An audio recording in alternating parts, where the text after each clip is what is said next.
This is a demonstration for the lips. Just like the nose, we have to turn the paper sideways, and we have to find the halfway marks. The first halfway mark is for the bottom of the lips. So halfway between the nose, the tip of the nose, and the chin is our first mark. And so let's go ahead and make that about right here. Okay. Then halfway between the tip of the nose and the mark that we just made is the top of the lips.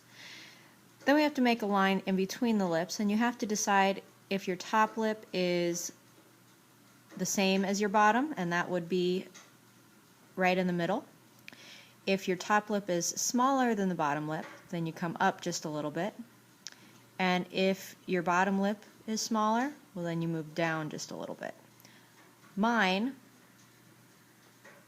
the top lip is a little bit smaller. Okay? If you're not quite sure, just make it right in the center. I'm going to turn it back this way. Now the next step is real kind of tricky because we're going to do the corners of the lips, and they are tricky because the corners are out in the middle of nowhere.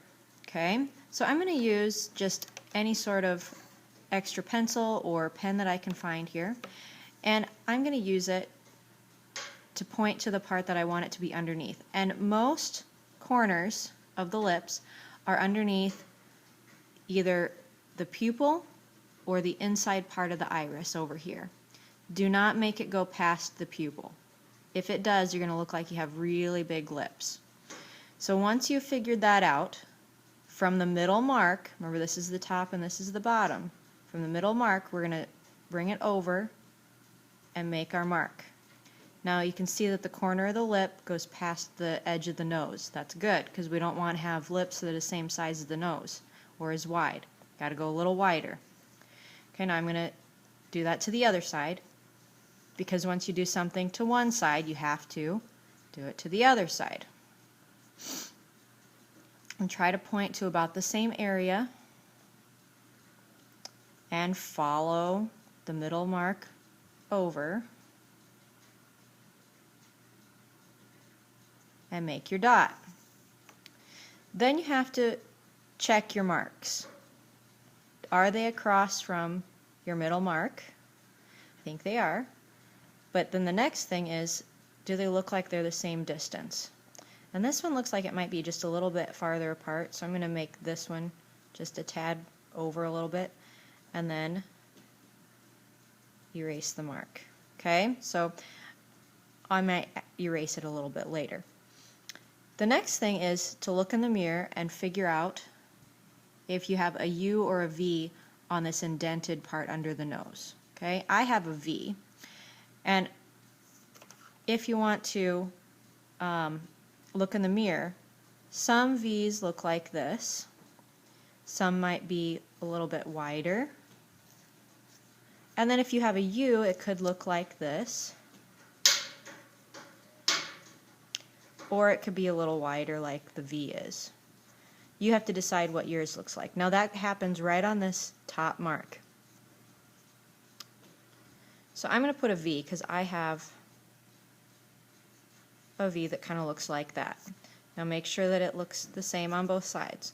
Then from the top of that U or V, I'm going to curve it a little bit and bring it out. And it goes to that corner.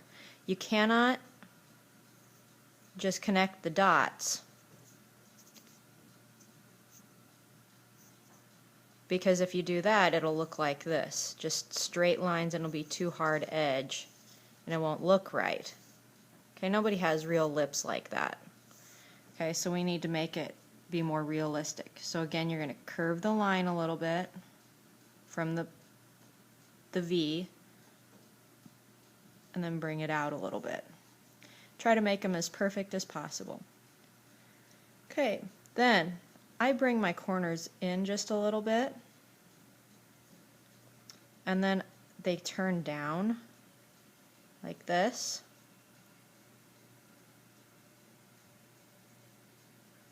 And if it doesn't match exactly, it's okay. So I've seen some students accidentally do this, with their marks.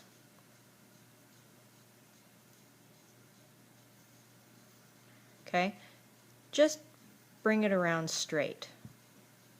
Okay, you don't have to meet that mark if it's real close. Okay, then the last part is to look at, you know, your the line that separates your lips, and mine kind of does this, where it kind of curves a little bit.